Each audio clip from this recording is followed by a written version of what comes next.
Hello everyone, welcome to KV teachers guild. So बच्चों, अभी हम डिस्कस करेंगे 7th क्लास मैथ्स का एक क्वेश्चन पेपर।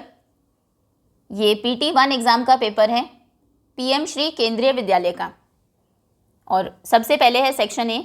इसमें question number 1 to 12 multiple choice question हैं, आपको करेक्ट ऑप्शन को चूज़ करना है। So first is 3 multiplied by -1 equals to. जब दो नंबर्स को हम मल्टीप्लाई करते हैं जिनके डिफरेंट साइंस हो, जैसे 1 नेगेटिव है 3 पॉजिटिव है, तो आंसर हमेशा नेगेटिव आता है। Plus into minus is minus, और अगर दोनों के सेम साइंस हो, दोनों प्लस हो, प्लस प्लस भी प्लस होता है। अगर दोनों नेगेटिव हो, -3 इंटू -1, तो माइनस माइनस भी प्लस होता है। ठीक है, सेम साइंस तो आंसर पॉजिटिव, डिफरेंट साइंस तो आंसर नेगेटिव मल्टीप्लिकेशन के केस में। तो plus into minus is minus, और 3 1s आर 3, आंसर है -3, बी ऑप्शन सही है। Next is 50 divided by -5 equals to. 50 को डिवाइड करना है -5 से। जब भी कभी डिनोमिनेटर में नेगेटिव साइन होता है, उसको हम शिफ्ट कर देते हैं न्यूमरेटर में। ये होता है रैशनलाइजेशन से। अब 5 से डिवाइड करेंगे 50 को, 5 10s आर 50, माइनस साइन वही है, और 10, आंसर होगा -10। ठीक है, और अगर दोनों नेगेटिव होते हैं, ये होता -50 डिवाइडेड बाई -5, तो फिर माइनस से माइनस कैंसिल हो जाता है, तब आंसर पॉजिटिव आएगा। तो दोनों का सेम साइन है, इसमें भी वही मल्टीप्लिकेशन वाला केस है। दोनों अगर सेम साइन के हैं, माइनस माइनस है या प्लस प्लस है, तो आंसर पॉजिटिव आता है। और अगर एक में भी नेगेटिव साइन है न्यूमरेटर में, तब भी आंसर नेगेटिव आएगा। डिनोमिनेटर में है तो भी वो न्यूमरेटर में शिफ्ट हो जाएगा और आंसर नेगेटिव होगा। तो इसमें करेक्ट है -10, A option. Next is 5 - 8 equals to. अब एडिशन या सब्ट्रैक्शन के केस में जब इंटीजर्स को हम प्लस या माइनस करते हैं, अगर दोनों के डिफरेंट साइंस हैं, जैसे 5 - 8, 5 पॉजिटिव है 8 नेगेटिव है, तो जो ग्रेटर नंबर है जैसे 8, इसमें से हम सब्ट्रैक्ट करेंगे स्मॉलर नंबर को। यहाँ पर 5 है, 8 - 5 यानी कि 3, और साइन आएगा ग्रेटर नंबर का। जो लार्जर नंबर है 8, उसका साइन नेगेटिव है, तो आंसर होगा -3।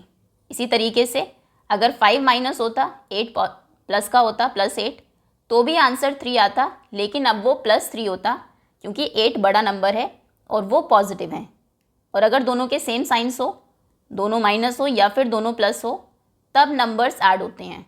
सिमिलर साइन के साथ जो नंबर्स हैं वही सिर्फ ऐड होते हैं।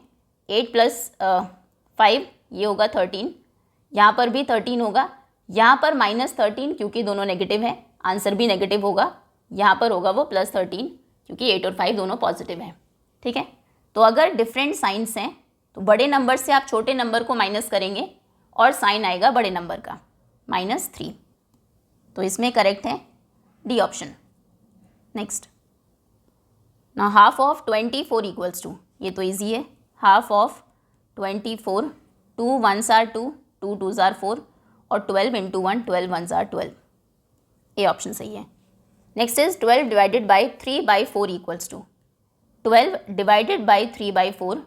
अगर कभी भी डिवीजन के बाद कोई फ्रैक्शन में नंबर है, तो सबसे पहले जो डिवीजन का साइन है उसे हम चेंज करते हैं मल्टीप्लिकेशन में, और बाद में जो नंबर था उसका इन्वर्स कर देते हैं, यानी कि उसमें न्यूमरेटर बन जाएगा डिनोमिनेटर और डिनोमिनेटर बन जाएगा न्यूमरेटर। और उसके बाद नॉर्मल जैसे मल्टीप्लिकेशन के क्वेश्चंस को सॉल्व करते हैं वैसे इसे सॉल्व करेंगे। क्या करना है, डिवीजन के बाद जब भी फ्रैक्शन होता है, पहला नंबर एज इट इज़ रहेगा, चाहे पहले कोई फ्रैक्शन में नंबर हो। अगर ये 12/5 होता तो वही रहता 12/5 ही। अभी क्योंकि 12 है, 12 ही रहेगा। और डिवीजन के बाद जो फ्रैक्शन में नंबर है, डिवीजन के साइन को आप चेंज करेंगे मल्टीप्लिकेशन में और इस नंबर का इन्वर्स करेंगे। ठीक है, सॉल्व करते हैं। 3 4s are 12, 4 4s are 16, answer है बी ऑप्शन करेक्ट है। Next, now 0.05 into 7 equals to. 0.05 into 7, decimal में जब मल्टीप्लिकेशन करना हो, नंबर्स को आप मल्टीप्लाई करेंगे नॉर्मल। 7 5s are 35। अब डेसिमल पुट करना है। क्वेश्चन में डेसिमल के बाद 2 डिजिट्स थी, 0 और 5। आंसर में भी डेसिमल के बाद 2 ही डिजिट्स होनी चाहिए। तो 5 और 3, इन 2 डिजिट्स के पहले आप डेसिमल पुट करेंगे 0.35, यानी कि आगे 0 लगा देंगे। डेसिमल के पहले कोई भी नंबर अगर नहीं है तो 0, 0.35, ए ऑप्शन सही है। Next is range of the data. Range होता है डेटा की हाईएस्ट वैल्यू जो उसमें सबसे ग्रेटेस्ट नंबर है माइनस स्मॉलेस्ट नंबर। तो 12, 5, 11, 17, 7, 43, 52 हाईएस्ट वैल्यू है 52 और इससे माइनस करेंगे लोवेस्ट वैल्यू 5 को। सो 52 माइनस 5 2 3 47। सी ऑप्शन सही है। Next is mode of the data. ये डेटा है, मोड फाइंड करना है। मोड होता है मोस्ट फ्रीक्वेंटली अकर्ड नंबर, वो नंबर जो सबसे ज़्यादा बार आया है। तो ये है 2 3 2 4 5 6 2 8 9 2 10 9। 9 इसमें 2 बार आया है, 2 सबसे ज़्यादा बार रिपीट हुआ है। 1 2 3 4 4 टाइम्स 2 आया है और कोई भी नंबर 4 से ज़्यादा बार नहीं आया, तो इसमें मोड होगा 2। सी ऑप्शन सही है। Next is equation for 10 times A is 70। 10 times A 70 है, इसके लिए आपको इक्वेशन लिखनी है। 10 टाइम्स ए यानी कि 10 मल्टीप्लाइड बाय ए। जब एक नंबर हो और एक कोई वेरिएबल है, उनके बीच में मल्टीप्लिकेशन का साइन है, तो एज इट इज़ हम लिख देते हैं। आपको ये लिखने की ज़रूरत नहीं है, वो बाय डिफ़ॉल्ट अंडरस्टूड है कि यहाँ पर नंबर्स मल्टीप्लाई ही होंगे। 10a और this is 70 equal to 70। 10a is 70। C option सही है। Next is complement of 30 degree. Complementary angles वो होते हैं जिनका सम होता है 90 डिग्री और सप्लीमेंट्री वो होते हैं जिनका सम होता है 180 डिग्री। ये याद रखना है। तो 30 का कॉम्प्लीमेंट बताना है, यानी कि 30 में आप क्या प्लस करें कि आंसर 90 डिग्री आ जाए। 90 माइनस 30 यानी कि 60। 30 प्लस 60 90 होगा।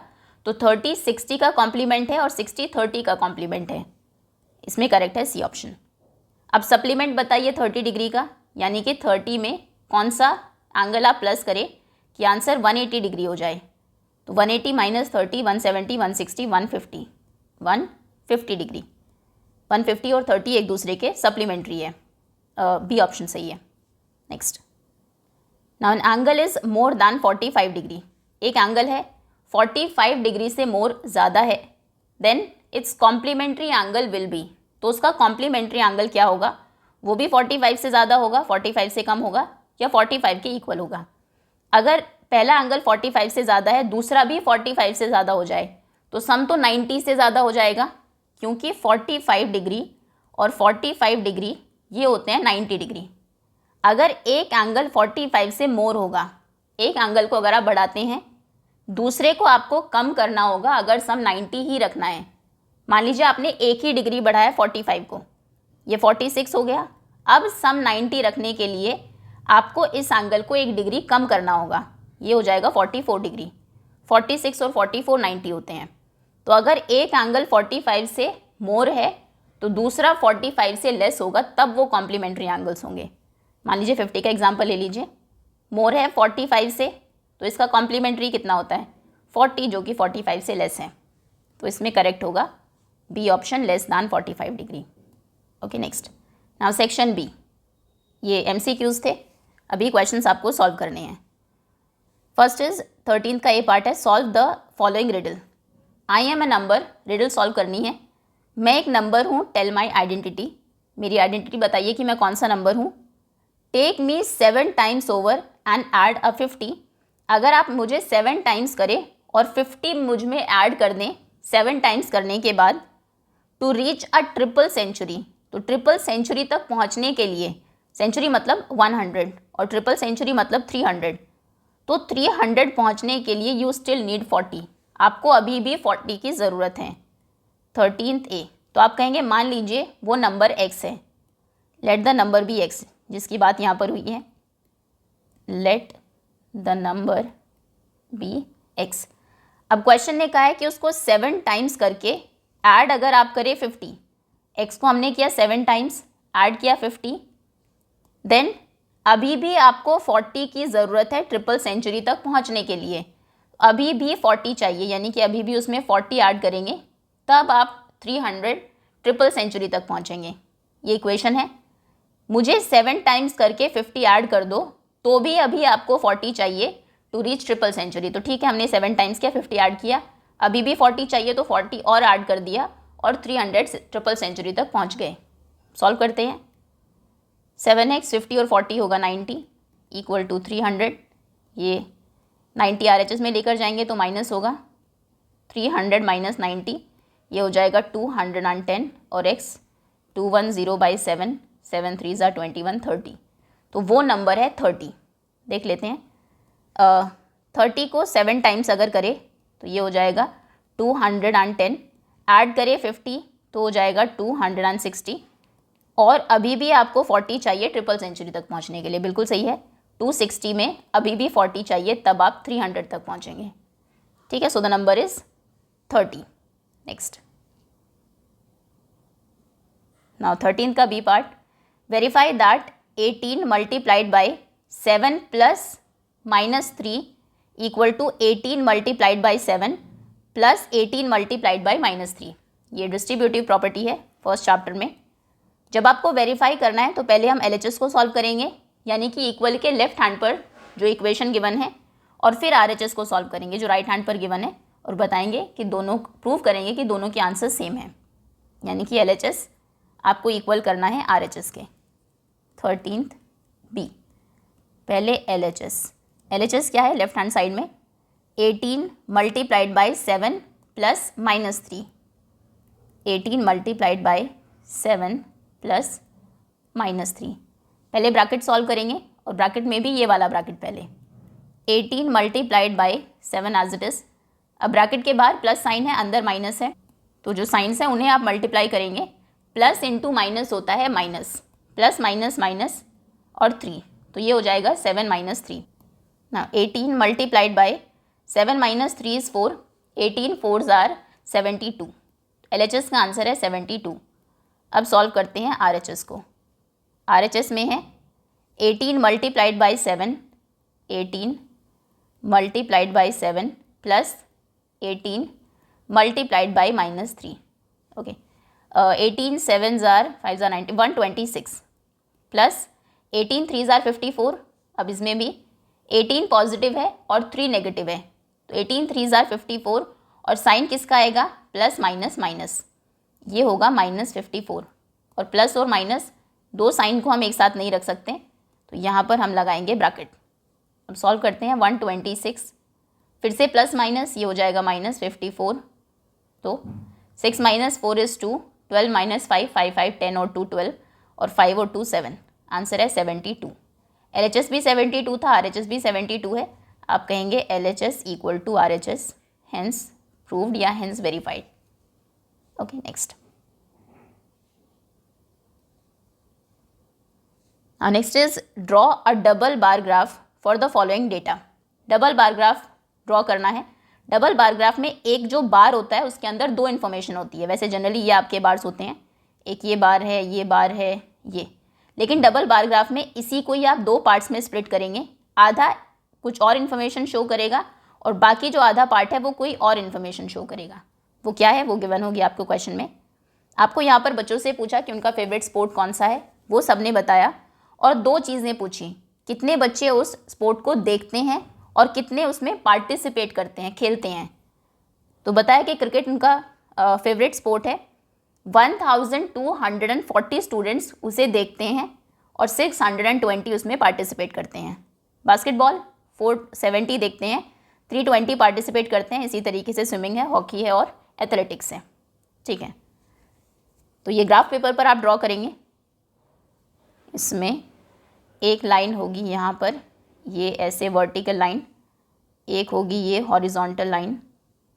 ग्राफ पेपर आपने देखा होगा 1 सेंटीमीटर की डिस्टेंस पर ये कुछ लाइंस होती है। एक सेकेंड, ऐसे बीच में भी लाइंस होती है। हर एक ये जो लाइन है इनको 10 पार्ट्स में डिवाइड किया गया होता है, 9 लाइंस और होती है, और बाकी ये जो 1 सेंटीमीटर के बाद वाली ये थोड़ी सी डार्क होती है। देखो एक बार ग्राफ पेपर देख लेते हैं। ये ऐसा होता है ग्राफ पेपर। एग्जाम में अगर कोई क्वेश्चन आता है ग्राफ ड्रॉ करने के लिए तो ये आपको मिलेगा। अब इसमें यहाँ पर एक लाइन आप ड्रॉ करेंगे इस तरीके से, जो इन्फॉर्मेशन हमें देनी है, और यहाँ पर ये ड्रॉ करेंगे। ये जो लाइन आप देख रहे हैं ये 1 सेंटीमीटर के बाद की या फिर एक ब्लॉक है आपका, और इसके बीच में ये कुछ छोटी लाइंस भी है। 1 2 3 4 5th लाइन थोड़ी सी और ज़्यादा डार्क है। 6 7 8 9 लाइन्स हैं जिन्होंने इसे 10 पार्ट्स में डिवाइड किया है। ठीक है, तो डबल बार ग्राफ में क्या होता है, फर्स्ट ये तो आप छोड़ देंगे ब्लॉक, यहाँ पर आप जो फर्स्ट स्पोर्ट है आपका क्रिकेट, उसके लिए ये बार रखेंगे, फिर सेकंड को छोड़ देंगे, नेक्स्ट शायद हॉकी था, जो भी है आपके सारे आप लिखेंगे। फिर उसमें दिए हैं वॉचिंग और पार्टिसिपेटिंग, तो इसमें ये जो आधा पार्ट है ये आप वॉचिंग के लिए रखेंगे और नेक्स्ट जो हाफ पार्ट है इसको पार्टिसिपेटिंग के लिए। वॉचिंग 1200 समथिंग थे, तो ये काफ़ी ऊपर 1200 समथिंग तक जाएगा, और खेलने वाले सिर्फ 600 कुछ थे, तो आधा जो पार्ट है बाकी का वो सिर्फ इसके हाफ तक जाएगा, जहाँ पर 600 होगा उसको अभी हम देखेंगे, ठीक है। सिमिलरली नेक्स्ट में फर्स्ट हाफ शो करेगा हॉकी कितने बच्चे देखते हैं, और सेकेंड हाफ शो करेगा कितने उसमें पार्टिसिपेट करते हैं, ठीक है। एक ही बार में आपको 2 इन्फॉर्मेशन शो करनी है। चलिए क्वेश्चन पर आते हैं। तो यहाँ पर तो एक एक्सिस पर फिक्स है, हमें स्पोर्ट्स लेने हैं जो बच्चों ने बताए हैं कि उनके फेवरेट हैं। इसमें है क्रिकेट, यहाँ पर आप ऐसे भी लिख सकते हैं, ये क्रिकेट का बार होगा। देन सेकंड बास्केटबॉल, या शॉर्ट में लिख देते हैं, चलो cricket, basketball, then swimming, then hockey, और ये है एथलेटिक्स, ठीक है। वाई एक्सिस पर हम लेंगे नंबर ऑफ़ स्टूडेंट्स, कितने बच्चे देखते हैं पार्टिसिपेट करते हैं, नंबर ऑफ़ चिल्ड्रन, और इसमें आप स्केल क्या लेते हैं वो बहुत इंपॉर्टेंट है। जैसे यहाँ पर 1240 स्टूडेंट्स हैं जो क्रिकेट को देखते हैं। अब ये यहाँ पर आपको शो करना है 1240, आप यहाँ पर 1 2 3 4 का गैप नहीं ले सकते, 1240 तक आप पहुँचेंगे ही नहीं। 10 का गैप भी नहीं चलेगा, 10 20 30 से भी 1240 बहुत आगे है, 50 का भी नहीं।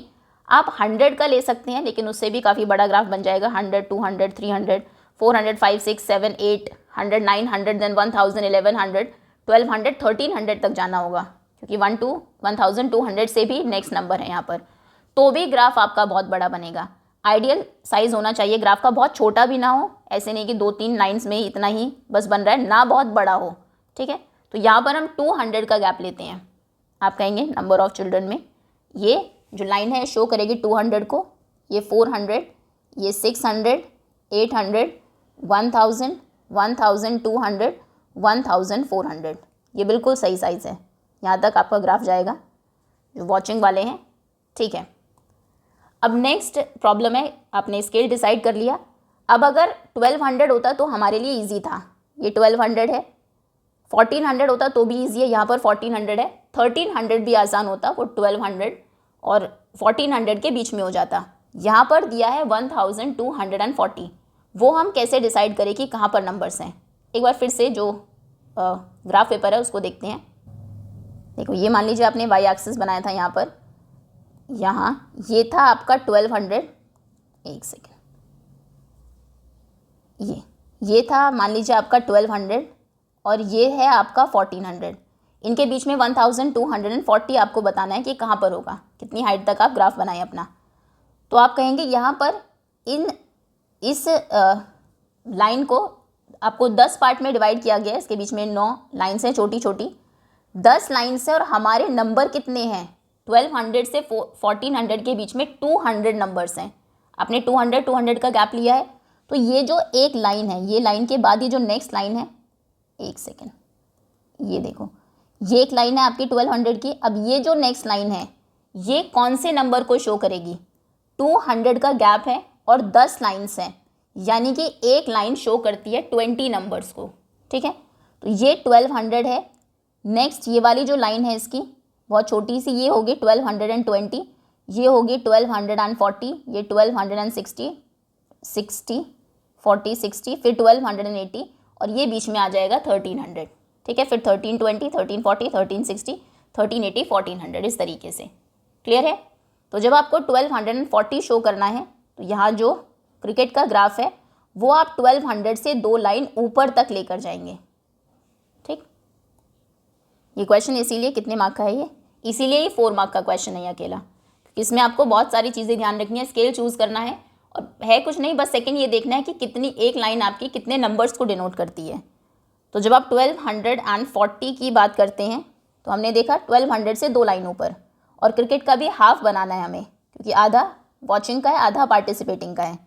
तो यहाँ से आप लाइन ड्रॉ करेंगे स्केल को यूज़ करके, 1200 से थोड़ा सा ऊपर, ये थोड़ा सा मतलब 2 लाइन्स ऊपर। ये अगर ग्राफ पेपर आपको नहीं मिलता एग्ज़ाम में तो ईजी हो जाता है आपके लिए, लेकिन अगर वो मिला है तो उसमें लाइन का बहुत ध्यान रखना है, 2 ही लाइन्स ऊपर तक बनना चाहिए। शार्पन पेंसिल आप लेंगे और देखते 1240 स्टूडेंट्स हैं और खेलते सिर्फ 620 है, हाफ। तो 620 कहाँ होगा? 600 से एक ही लाइन ऊपर, क्योंकि एक लाइन 20 नंबर्स को शो करती है। तो यहाँ पर वॉचिंग में आप 620 यहाँ तक इसको बनाएंगे, लाइन ड्रॉ करते हैं 600 से एक लाइन ऊपर, ये ठीक है। वॉचिंग और पार्टिसिपेटिंग का हुआ। ऐसे ही बास्केटबॉल 470 देखते हैं, 470, अब ये 20 का भी हाफ लेना होगा, 470 यानी कि 4 के नेक्स्ट नंबर 420, 440, 460 और 480, यानी कि इसमें थर्ड और फोर्थ लाइन के बीच तक बनेगा। बहुत ध्यान से बनाना होगा। यहाँ ये ग्राफ पेपर पर ही बनाते तो बेटर होता, ठीक है। 470, चलिए हाफ गया, 470 और खेलते सिर्फ 320 है। 320 का होगा 200 और 400 के बीच में 300 है, जो थोड़ी सी एक और डार्क लाइन है, और उससे एक लाइन और ऊपर हम ले लेते हैं, तो यहाँ तक जाएगा ये 300। इस तरीके से आप सारे स्पोर्ट्स के लिए इसको कंप्लीट करेंगे। टाइम लगेगा इसमें और कुछ नहीं। और यहाँ पर फिर आप थोड़ी की भी बना देते हैं। जो ये फर्स्ट लाइन आपने ड्रॉ की है, एक कोई डिज़ाइन इसमें बना दीजिए, मान लीजिए ये आपने डॉट्स बना दिए यहाँ पर, फिर सब में बनाने, और सेकेंड जो वॉचिंग वाला है उसमें लाइंस ड्रॉ कर दीजिए, ठीक है। इसी तरीके से इसमें भी आएंगे और ये, ठीक है। बाद में लिख देंगे कि जो डॉटेड लाइन वाला जो बार है वो शो करता है वॉचिंग, जो बच्चे देखते हैं स्पोर्ट को उसे, और जो लाइंस वाला है वो शो करता है कितने पार्टिसिपेट करते हैं, पार्टिसिपेटिंग वाले को, ठीक है। ऐसे स्विमिंग, हॉकी और एथलेटिक्स के लिए आप कंप्लीट करेंगे। Next, now section C, question number 15। A plane is flying at the height of 5000 metre above sea level. ये सी है, सी लेवल से 5000 ऊपर एक प्लेन फ्लाई कर रहा है, प्लेन उड़ रहा है। यहाँ पर ये प्लेन है मान लीजिए, ठीक है, और 5000 मीटर की हाइट पर ऊपर, 5000 metre. At a particular point it is exactly floating 1200 metre sea level. It is, आगे क्वेश्चन है, एक second. It is exactly above a submarine floating 1200 metre below sea level. ये सी लेवल है, समुद्र है, इससे 5000 मीटर ऊपर, 5000 मीटर की हाइट पर ये प्लेन फ्लाई कर रहा है, और एग्जैक्टली ये उस टाइम पर एक सबमरीन के ऊपर है, अबव है सबमरीन, जो कि सी लेवल से 1200 मीटर नीचे है। मान लीजिए ये है सबमरीन जो उस टाइम पर सी लेवल से कितना नीचे है, 1200 metre. What is vertical distance between them. तो जो प्लेन है और जो ये सबमरीन है, दोनों के बीच में टोटल डिस्टेंस कितनी है। तो अगर आप फिगर से देखेंगे हमें पता लग जाएगा, वो 5000 मीटर ऊपर है, 1200 मीटर नीचे है, तो उनके बीच के टोटल डिस्टेंस में आपको 5000 प्लस 1200 करना है, यानी कि 6200। अब इसको लिखेंगे कैसे? आप कहेंगे जो सी लेवल है उसको हम ज़ीरो ले लेते हैं, ज़ीरो, उससे 5000 मीटर ऊपर जो प्लेन है वो हो जाएगा 5000, और ज़ीरो से नीचे जो सबमरीन है वो 1200 मीटर नीचे है। तो नीचे वाले नंबर को क्या लेते हैं, ज़ीरो के बाद वाले नंबर्स हमें पता है 1 2 3 4, उससे पहले कौन से नंबर्स आते हैं। अगर आप नंबर लाइन बनाएं 0 1 2 3 4 5 6 5000 तक चले जाएंगे। इसके पीछे अगर आपको देखना है वहाँ पर होते हैं नेगेटिव नंबर्स, ठीक है। तो ज़ीरो से नीचे जब आप जाएंगे माइनस के नंबर्स होंगे, और ये हो जाएगा -1200 मीटर की डेप्थ पर है हमारी सबमरीन। क्वेश्चन आप लिखेंगे answer number 15। Plane is flying, the plane is flying at a height, plane fly करता है at a height of 5000 metre, ठीक है। और डेप्थ ऑफ सबमरीन यहाँ पर हम लिखेंगे -1200 मीटर, ठीक। आपको फाइंड करना है वर्टिकल डिस्टेंस कितनी है उन दोनों के बीच में। जब वर्टिकल डिस्टेंस हम निकालते हैं तो हम क्या करते हैं, मान लीजिए आपको कहा गया कि 2 बलून्स हैं जो फ्लाई कर रहे हैं, एक है 10 मीटर की हाइट पर और दूसरा है 15 मीटर की हाइट पर, ठीक है। ये बलून्स हैं, इनके बीच में आपको डिस्टेंस बतानी है कितनी है। तो बीच की डिस्टेंस के लिए आप क्या करेंगे, जो 15 मीटर वाला है जो ऊपर की तरफ है उससे माइनस कर देंगे 10 मीटर को, तो आपको पता लग जाएगा दोनों के बीच में 5 मीटर का डिस्टेंस है। क्लियर है? तो यानी कि जो ऊपर होता है ऑब्जेक्ट उससे माइनस करते हैं नीचे वाले ऑब्जेक्ट को। तो यहाँ पर आप 5000 से माइनस करेंगे -1200 को। ओके, तो आप कहेंगे डिस्टेंस, वर्टिकल डिस्टेंस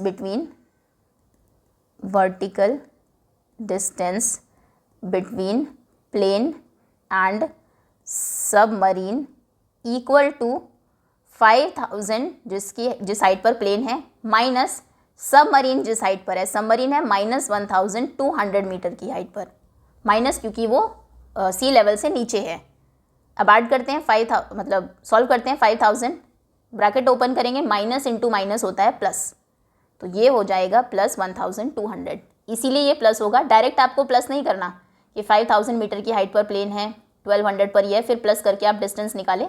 वो अंडरस्टूड है कि प्लस होगा, लेकिन ये होगा इस तरीके से क्योंकि वो नीचे है और जब डिस्टेंस निकालनी हो ऑब्जेक्ट्स के बीच में तो उनकी हाइट्स को हम माइनस करते हैं। तो प्लेन की हाइट से माइनस करना है सबमरीन की हाइट को जो पहले से ही माइनस में है, नेगेटिव है, तो माइनस माइनस ये दोनों प्लस हो जाएंगे।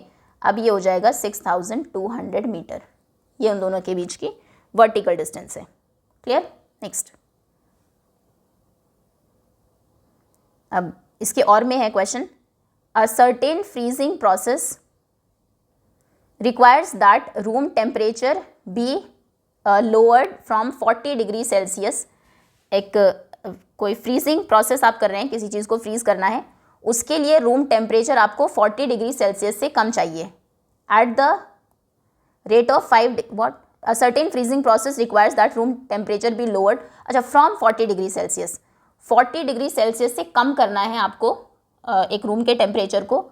और किस तरीके से टेम्परेचर कम होता है, 5 डिग्री सेल्सियस एवरी आवर, हर आवर 5 डिग्री सेल्सियस टेम्परेचर कम हो जाता है। पहले अभी 40 है, 1 घंटे बाद कितना हो जाएगा 35 डिग्री सेल्सियस, फिर हो जाएगा 30 डिग्री सेल्सियस, ठीक है, फिर 25, 20, इस तरीके से। क्वेश्चन है what will be the room temperature 10 hours after the process begins. जब वो फ्रीजिंग प्रोसेस स्टार्ट हुआ जिसमें हर घंटे 5 डिग्री सेल्सियस रूम का टेम्परेचर कम होता है और अभी रूम का टेम्परेचर है 40 डिग्री सेल्सियस, तो क्वेश्चन है 10 घंटे के बाद उसका रूम का टेम्परेचर कितना होगा। ठीक है, तो आप कहेंगे इनिशियल टेम्परेचर, स्टार्टिंग में जो टेम्परेचर था, आंसर नंबर 15 और पार्ट है, इनिशियल टेम्परेचर या फिर temperature in the beginning, temperature of the room is 40 degree Celsius. Now change in temperature per hour, हर घंटे टेम्परेचर कितना चेंज होता है, कम होता है 5 डिग्री सेल्सियस, तो हम यहाँ पर लिखेंगे -5 डिग्री सेल्सियस। ठीक है, माइनस हो जाता है, कितने घंटों तक ये होता रहा, 10 आवर्स तक, तो हम कहेंगे change in temperature after 10 hours, 10 घंटों के बाद टेम्परेचर कितना चेंज हुआ होगा।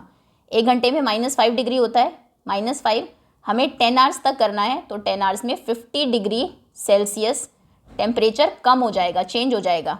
अब रूम टेम्परेचर कितना है after 10 hours, final room temperature after 10 hours, 10 घंटों के बाद फाइनल टेम्परेचर होगा, स्टार्टिंग में 40 था, अब 50 डिग्री सेल्सियस कम हो गया है, 40 degree Celsius -50 degree Celsius, this is equal to -10 degree Celsius. 10 घंटों के बाद रूम का टेम्परेचर -10 होगा, 40 पॉजिटिव है 50 नेगेटिव है, क्योंकि दोनों के डिफरेंट साइंस हैं तो माइनस होगा, डिफरेंट साइन के नंबर कभी भी प्लस नहीं होते हैं। तो 50 से हमने माइनस किया 40 को, ग्रेटर से स्मॉलर को माइनस किया 10 आया और साइन आया 50 का, -10 डिग्री सेल्सियस फाइनल टेम्परेचर होगा रूम का। ओके, नेक्स्ट,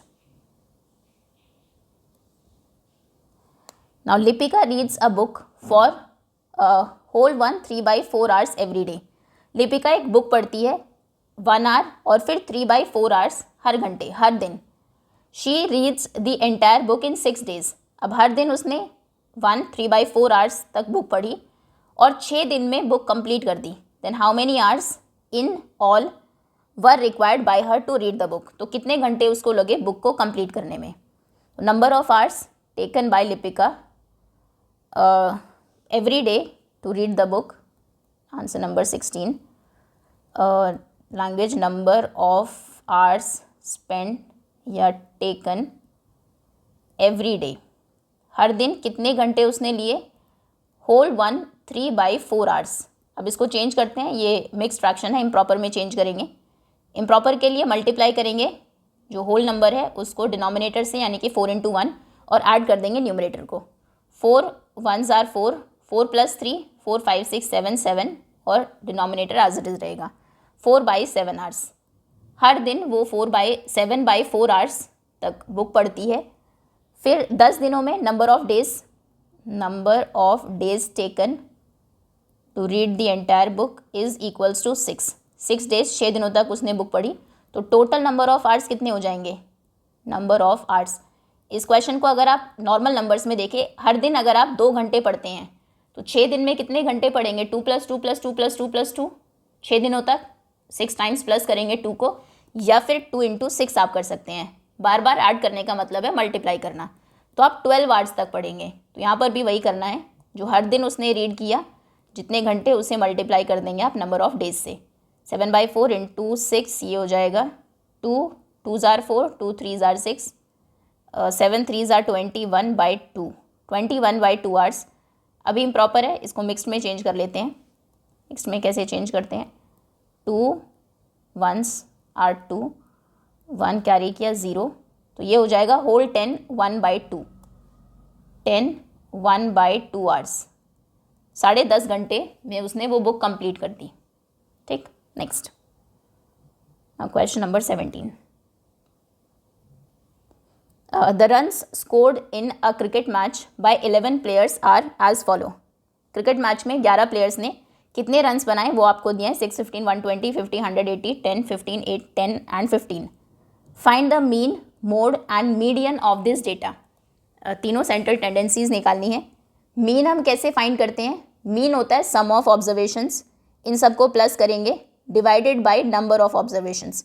डिवाइड कर देंगे, कितने नंबर्स हैं? 11 नंबर्स हैं, क्योंकि 11 प्लेयर्स के स्कोर्स हैं, तो डिवाइड कर देंगे इसको 11 से. मीन आ जाएगा. मोड तो हमें पता है, जो सबसे ज़्यादा बार नंबर आया है वही मोड होता है. मीडियन भी देखेंगे. मीडियन के लिए पहले इनको असेंडिंग ऑर्डर में लगाना है. पहले मीन फाइंड करते हैं. तो मीन फॉर्मूला है सम ऑफ ऑब्जर्वेशंस. ऑब्जर्वेशंस मतलब सिंपल, ये जो डेटा में नंबर्स आपको दिए हैं इनका सम divided by number of observations. ये कितनी है? 11 नंबर्स हैं, तो डिवाइड तो 11 से करना है. सम होगा 6 + 15 + 120 + 50 + 100 + 80 + 10 + 15 + 8 + 10 + 15. Okay, divided by 11. चलिए, जो एग्जैक्ट नंबर्स हैं उनको देखते हैं पहले. 100 50 150 250 270 250 270 280 290 290 एंड 80 होगा 370 370. फिर 15 15 30 ये हो जाएगा 400. ठीक है, 400. अब जो नंबर्स बचे हैं 8 + 6 14, 14 और 15 ये हो जाएगा 29.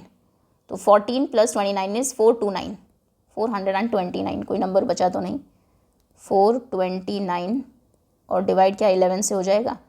11 3s हो जाएगा 429. ठीक है, यही नंबर है. 429 डिवाइडेड बाय 11, 11 3s 33, 9 बचा, 99 हो गया, 11 9s 99. तो मीन है 99. अब फाइंड करना है मोड. मोड सिंपल मोड होता है मोस्ट फ्रीक्वेंटली अकर्ड नंबर. कौन सा नंबर सबसे ज़्यादा बार आया है? 6 15 120 50 10 100 80 10 10 आया है 2 बार.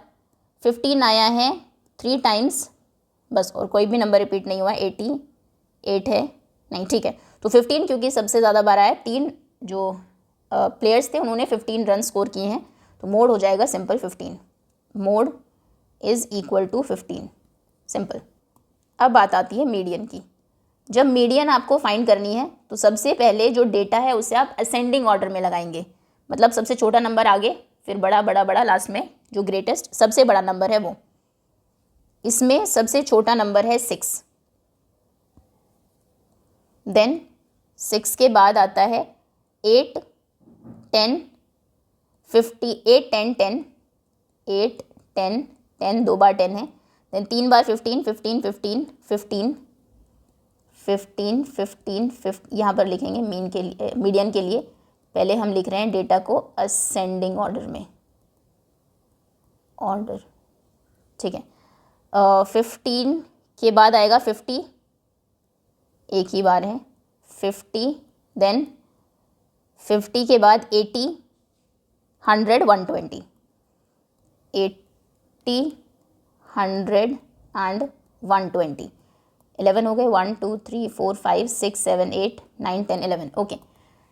जब नंबर ऑफ ऑब्जर्वेशंस जो डेटा में गिवन है वो ऑड होती है, जैसे 11 है, तो मीडियन निकालना आसान है। अगर मीडियन मतलब होता है मिडिल वैल्यू, डेटा को आपने रख दिया यहाँ पर, अगर मान लीजिए 5 नंबर्स होते हैं 1 2 3 4 5, तो सिंपल है, मीडियन जो 3 है वो है 3 मीडियन है, 2 नंबर इसके इधर है, 2 नंबर इसके इधर है, ठीक है। ये कॉन्सेप्ट है मीडियन का। फाइंड कैसे करते हैं, 11 नंबर अगर है तो हमें पता है 5 नंबर इधर छोड़ दीजिए, 5 नंबर इधर, 10 नंबर हो गया, ये जो बीच का नंबर है ये हो जाएगी हमारी मीडियन, यानी कि 6 नंबर। 6 नंबर कौन सा है, 1 2 3 4 5 6, ये मीडियन है, सबसे बीच का नंबर है, 5 नंबर इसके लेफ्ट में है, इससे छोटे, और 5 नंबर इससे ग्रेटर है। और फॉर्मूला ये कहता है जब नंबर ऑफ ऑब्जर्वेशंस ऑड हो तो n+1/2th टर्म हमारी मीडियन होती है। आप ऐसे भी लिख सकते हैं, क्योंकि 7th क्लास ही है, बड़ी क्लासेस के लिए तो फॉर्मूला यही है, n/2 n/2 + 1th टर्म का सम बाई 2 भी होता है, लेकिन अभी आप सिंपल ऐसे भी लिख सकते हैं कि 5 टर्म्स इधर 5 टर्म्स इधर, आंसर इज 15, ठीक है।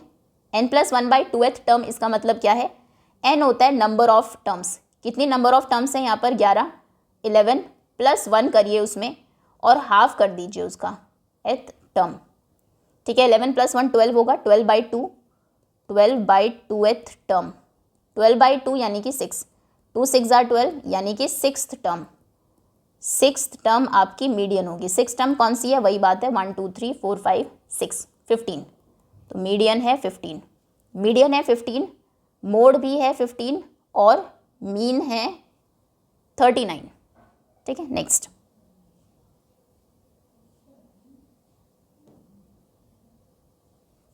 ना in a class test containing 10 questions, एक क्लास टेस्ट है जिसमें 10 क्वेश्चंस हैं, 5 marks are awarded for every correct answer. अगर आपने सही आंसर दिया तो आपको 5 नंबर मिलेंगे, -2 marks are awarded for every incorrect answer, और अगर आपने गलत आंसर दिया तो फिर आपके 2 मार्क्स कट जाएंगे, -2 मार्क्स मिलेंगे, and 0 marks for not attempted. अगर क्वेश्चन आपने अटेम्प्ट ही नहीं किया, कुछ भी नहीं किया, तो फिर उसके लिए 0, ना कोई मार्क्स कटेगा ना कोई मिलेगा, ठीक है।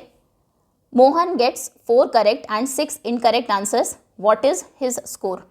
मोहन ने 4 सही क्वेश्चंस किए हैं, चारों पे उसको 5 मार्क्स मिले, और उसने 6 इनकरेक्ट आंसर्स किए हैं, यानी कि 6 पे -2 मिले होंगे, 6 के 6 क्वेश्चंस पे 2 मार्क्स कटे होंगे, तो उसका फाइनल स्कोर क्या है, ठीक है। तो तरीका वही है, 5 हमें पता है 4 टाइम्स मल्टीप्लाई करना है, क्योंकि 4 क्वेश्चंस उसने सही किए हैं, चारों पे 5 नंबर मिले, और उसमें से 6 × -2 यानी कि -12 हम कर देंगे।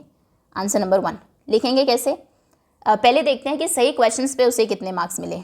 मोहन, क्योंकि 4 क्वेश्चंस उसके करेक्ट हैं, तो Mohan gets marks for correct answers, correct answers पर मार्क्स मिले हैं, 5 मार्क्स मिलते हैं, और करेक्ट आंसर है कितने उसके, उसने किए हैं, मोहन गेट्स 4 करेक्ट, तो 4 करेक्ट और 5 मार्क्स मिलते हैं एक करेक्ट पे, तो 4 पे कितने मिलेंगे, 20 मार्क्स, 20 नंबर उसे करेक्ट पे मिले। Now Mohan gets marks for incorrect answers, incorrect answers पर उसे कितने मार्क्स मिलेंगे, इनकरेक्ट आंसर्स उसने दिए हैं 6, यानी कि 10 के 10 क्वेश्चंस उसने अटेम्प्ट किए, 6 क्वेश्चंस गलत दिए हैं, और एक क्वेश्चन जब गलत होता है तो कितने मार्क्स मिलते हैं, -2 marks are awarded for incorrect answers, तो -2, 6 इंटू 2 इज़ 12 और प्लस माइनस माइनस, यानी कि गलत क्वेश्चंस पे उसे -12 मार्क्स मिले, या फिर आप कह सकते हैं 12 मार्क्स उसके कट गए। अब फाइनल स्कोर क्या होगा? Final score of Mohan 20 - 2।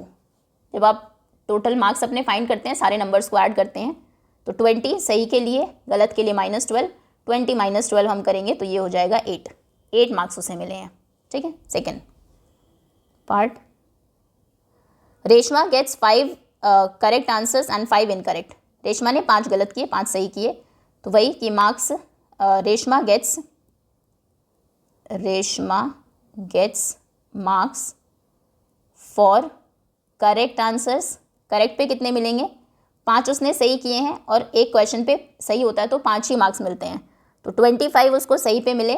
और Reshma gets marks for incorrect answers, incorrect उसने 5 ही किए हैं और एक गलत होता है तो -2 मिलते हैं, इनकरेक्ट पे उसे मिलेंगे -10। फाइनल स्कोर कितना होगा उसका? 25 - 10 यानी कि 15। लास्ट क्वेश्चन है, हीना गेट्स 2 करेक्ट। हीना ने 2 सही किए, 5 इनकरेक्ट, 5 गलत किए out of 7 questions she attempts. 7 question उसने अटेम्प्ट किए, 3 नहीं किए। जो नहीं करता उस पर कुछ नहीं मिलता, ना कटता ना मिलता, तो उसको छोड़ देते हैं। उसका फाइनल स्कोर बताना है। 2 उसने सही किए हैं, पार्ट 3 इसका। So Heena gets marks for correct answers. Correct answer के लिए कितने मार्क्स मिले? 2 सही किए, एक पे 5 मिलते हैं, तो 2 पे कितने मिलेंगे? 10। Now Heena gets marks for incorrect answers. Incorrect answers गलत उसने किए हैं 5, और जब एक गलत करते हैं तो कितने मार्क्स मिलते हैं? -2, तो ये मिलेंगे उसको -10। तो फाइनल स्कोर कितना होगा उसका? What is her score? So her score is 10, जो सही पे मिले, और क्योंकि 10 गलत थे तो -10 वहाँ पर हो गए, तो फाइनल स्कोर है उसका 0। ठीक है, इजी क्वेश्चन है। Next, now fill in the blanks. 369 divided by what equal to 369। ये हमें भी पता है, किसी भी नंबर को आप किससे डिवाइड करें कि आंसर वही नंबर रहे। यहाँ पर होता है 1। 7 को डिवाइड कर दें, अगर एक ही बच्चे को हम पूरा अमाउंट दे दें तो 7 के 7 जो ऑब्जेक्ट्स हैं, चीज़ें हैं, वो उसी के पास जाएगी। तो 1 से किसी को भी आप डिवाइड करते हैं, आंसर वही रहता है। तो 369 divided by 1 equal to 369। Next है -75 डिवाइडेड बाई वॉट। -75 को किससे डिवाइड करें कि आंसर -1 आ जाए। सबसे पहली बात तो न्यूमरेटर में ये नंबर माइनस का है, आंसर भी माइनस का है, यानी कि यहाँ पर जो नंबर होगा वो प्लस का होगा, क्योंकि अगर 75 को डिवाइड करेंगे किसी माइनस वाले नंबर से ही तो कैंसिल होके आंसर आना चाहिए था पॉजिटिव। क्योंकि आंसर नेगेटिव ही है तो यानी कि ये minus sign as it is है। डिनोमिनेटर में जिससे आपने डिवाइड किया है उसमें माइनस साइन नहीं है, तो साइन तो हमने फिक्स कर लिया, साइन पॉजिटिव ही रहना है। अब नंबर क्या है, कौन सा वो नंबर है जिससे डिवाइड करने पर आंसर 1 आता है? वो है नंबर खुद। किसी भी नंबर को आप खुद से अगर डिवाइड करें, 12 डिवाइडेड बाई 12 तो आंसर 1 होता है। 12 1s are 12। ठीक है, तो 75 को 75 से ही डिवाइड करने पर आंसर 1 आएगा और साइन पॉजिटिव रहेगा। नेक्स्ट है 20 को किससे डिवाइड करें कि आंसर -4 आए। अब 20 में तो माइनस नहीं है, पहले साइन डिसाइड करते हैं। आंसर लेकिन माइनस का है, तो यानी कि जिससे डिवाइड किया है उसमें माइनस साइन होगा। ये हमने देखा था कि अगर नीचे भी माइनस का साइन होता है तो भी वो ऊपर शिफ्ट हो जाता है और आंसर में आ जाता है। दोनों में से एक माइनस होगा तभी आंसर माइनस होगा, तो ये नहीं है तो जिससे डिवाइड किया वो माइनस का होगा। साइन हमें पता लग गया माइनस का होना है। अब नंबर क्या है, 20 को किससे डिवाइड करने पर 4 आता है? कितने 4s are 20 होते हैं? 5 4s are, यहाँ पर आएगा 5। नेक्स्ट है किसे डिवाइड करें 4 से कि -3 आंसर आए। अब अगेन साइन अगर हम देखें, इसमें तो माइनस नहीं है लेकिन आंसर में माइनस है, यानी कि वो माइनस यहाँ पर रहा होगा। जिस नंबर को आपने डिवाइड किया वो नेगेटिव होगा। अब 4 से डिवाइड करने पर 3 आना चाहिए। किस नंबर को डिवाइड करें 4 से कि आंसर आए 3? 12 को, 4 3s are 12। ठीक है, तो यहाँ पर आएगा -12। ओके, नेक्स्ट नाउ सॉल्व करना है। 16 इक्वल टू 4 + 3 इंटू t + 2। ये -16 तो नहीं है, नहीं, वो सॉल्व के बाद है, ठीक है। 16 equal to 4 plus 3 into t plus 2। पहले ब्रैकेट ओपन करेंगे राइट हैंड साइड में, 16 इक्वल टू 4 प्लस, यहाँ पर ये गलती नहीं करनी, 4 प्लस 3 नहीं करना है, 3 पहले मल्टीप्लाई होगा टी प्लस 2 में, क्योंकि बोर्ड मास क्या कहता है, पहले डिवीजन होनी चाहिए फिर मल्टीप्लिकेशन, उसके बाद एडिशन एंड सब्ट्रैक्शन। तो पहले मल्टीप्लाई आप करेंगे, तो 3 को मल्टीप्लाई करते हैं टी प्लस 2 से, क्योंकि ब्रैकेट लगा है तो दोनों को मल्टीप्लाई करना है। 3 इंटू टी हो जाएगा 3t, फिर 3 इंटू 2 हो जाएगा 6, प्लस का sign as it is, 3 2s are 6। अब आप प्लस माइनस कर सकते हैं, इक्वल टू लाइक टर्म्स 4 और 6 प्लस हो जाएंगे 10 और 3t एज इट इज़। अब 10 इधर ले आते हैं LHS में, माइनस हो जाएगा 16 माइनस 10 इक्वल टू 3t, ये होगा 6 इक्वल टू 3t, तो t हो जाएगा 6/3 यानी कि 2, t इज़ इक्वल टू 2 या 2 is equal to t। Next, now express 5 centimetre in metre and kilometre. 5 centimetre को एक्सप्रेस करना है मीटर और किलोमीटर में, ठीक है। 1 पहले मीटर में करते हैं, 1 मीटर में होते हैं 1 मीटर इक्वल टू 100 सेंटीमीटर्स। जब आपको मीटर को कन्वर्ट करना हो सेंटीमीटर में तो हम मल्टीप्लाई करते हैं 100 से, और सेंटीमीटर को कन्वर्ट करना हो मीटर में तो हम डिवाइड करते हैं 100 से। तो क्वेश्चन है 5 सेंटीमीटर ये इक्वल होगा 5/100 मीटर के, 100 से डिवाइड करेंगे तो आंसर मीटर में कन्वर्ट हो जाएगा। अब 100 से डिवाइड करने का मतलब है डेसिमल लगेगा, 2 नंबर्स डेसिमल के बाद होने चाहिए, क्योंकि डिनोमिनेटर में 2 0 है, हमारे पास ऊपर एक ही नंबर है, आगे हम एक 0 लगा देते हैं, यहाँ पर आएगा डेसिमल। आंसर है 0.05 मीटर, ठीक है। अब इसको कन्वर्ट करना है किलोमीटर में, 1 किलोमीटर में होते हैं 1000 मीटर्स। अगेन वही है, अगर मीटर को आपको कन्वर्ट करना हो किलोमीटर में, छोटी यूनिट को जो बड़ी में कन्वर्ट करते हैं तो हमेशा हम डिवाइड करते हैं, तो यहाँ पर डिवाइड करना होगा 1000 से। सो 0.05 मीटर है आपके पास, ये हो जाएगा 0.05, इसको डिवाइड अगर कर दे 1000 से तो ये चेंज हो जाएगा किलोमीटर्स में। अब फिर से डिनोमिनेटर में 1 के बाद 3 zeros हैं, तो 3 नंबर अगर डेसिमल है पहले से ही क्वेश्चन में, 3 नंबर वो लेफ़्ट में शिफ्ट हो जाएगा, लेफ़्ट में 3 नंबर्स ही नहीं है तो हम ज़ीरोज़ लगा देंगे, 05 1 2 3, यहाँ पर आएगा decimal 0.00005, 4 times 0 and then 5 kilometres. ये 5 सेंटीमीटर में होगा 0.05 metre and 0.0005 kilometres. Next, -1 into -2 part C, -1 into -2। अच्छा, ये पहले सॉल्व करेंगे ब्रैकेट, वैसे चारों को हम साथ में भी कर सकते थे, फिर इसे मल्टीप्लाई करना है -3 इंटू 4 के साथ। ओके, पहले इस ब्रैकेट को सॉल्व करते हैं, -1 -2, माइनस माइनस प्लस हो जाएगा क्योंकि सेम साइंस है। प्लस के कितना, 1 इंटू 2 होता है 2 प्लस 2 यानी कि 2, ये है 2। इस ब्रैकेट को सॉल्व करने के बाद यहाँ पर सॉल्व करेंगे तो माइनस प्लस माइनस होगा माइनस, और 3 इंटू 4, 3 4s are 12, 2 इंटू -12। अब ये कितना होगा, अगेन ये पॉजिटिव ये नेगेटिव है, आंसर नेगेटिव आएगा, और 12 2s are 24 -24, ये फाइनल आंसर है। ओके, दैट्स ऑल स्टूडेंट्स, ये था 7th क्लास मैथ्स का एक क्वेश्चन पेपर। होपफुली अच्छे से आपको समझ में आ गया होगा। Thank you so much for watching.